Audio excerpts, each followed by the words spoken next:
Welcome back into Wake Up America. I'm Rob Finnerty. Once again, all eyes will be on a courthouse in Lower Manhattan today as we await a possible Trump indictment. Manhattan District Attorney Alvin Bragg canceling grand jury testimony twice last week, pushing the possible indictment and arraignment to this week if it does end up happening.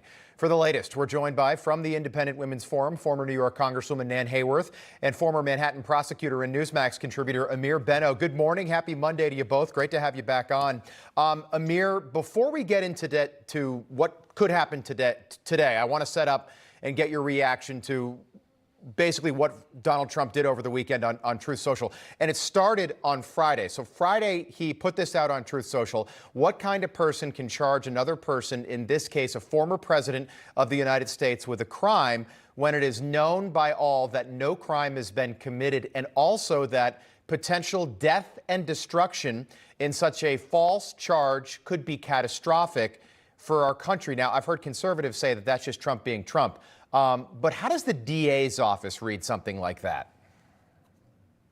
Well, it's not criminal, Rob. I'll tell you that. I mean, it's really protected by the First Amendment. But, you know, it's like he can't win either way, because in the light of everything that they've said about January 6th, and now that they've got the special counsel doing an investigation and possible criminal charges coming out of that, so he puts out a tweet saying there could be this potential consequence if you take this action.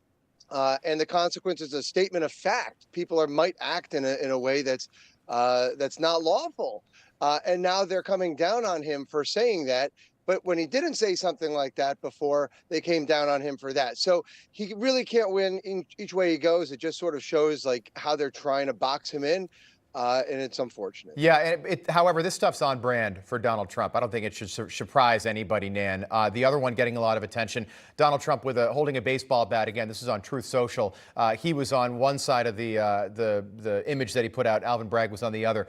What'd you make of that strategy? And Donald Trump talked about Alvin Bragg at his rally in Waco, Texas on Saturday as well. Yeah, and look, the president can certainly talk tough about Alvin Bragg, but choice of words, choice of images still matters, especially in a hostile media environment when President Trump can't win a national election, in a general election, on his base alone. Joe Tacopina, who is his very capable attorney in this matter with Alvin Bragg, said, look, I'm not President Trump's social media manager, which tells you kind of all you need to know. I'm on President Trump's side on this one.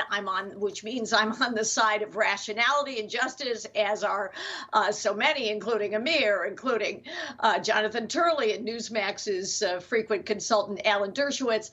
But the president could really help his case if he's forceful and simply minds some of the imagery and some of the words he uses. Yeah, I tend to agree with you. By bringing more attention to this, I think it almost helps his case. All right, so Ameer, here we are, Monday morning. Assess for us, and you worked in the Manhattan DA's office. How do you think this plays out this week? Is Donald Trump ultimately indicted at some point? Or, door number two, does this case just drift away? You know, I think it's really a tough call. I think he may very well be indicted. And frankly, this may have all been very calculated on his part in order to get all of this into the news, in order to bring some pressure to bear on the grand jurors themselves. I mean, nobody knows who they are.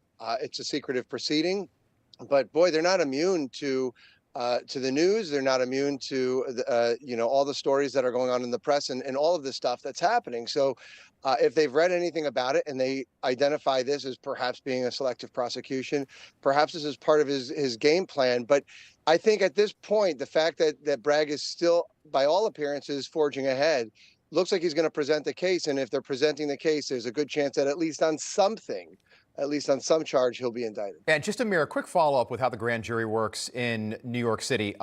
The grand jury's been on standby. It's my understanding that 12 of the 23 grand jurors would need to vote yes in order for Bragg to move forward with charges today or at some point this week. Do I have that? Is that accurate? Yeah, so a grand jury is just up to 23 people, and you need 12 of them to vote in order to indict. and it could be to indict on some of the charges, not even on all of the charges. And it's Right. possible that they've already decided to vote on some of those charges, but they're not done with the presentation, so that information hasn't been released yet. So we just won't know until everything Interesting. is unsealed.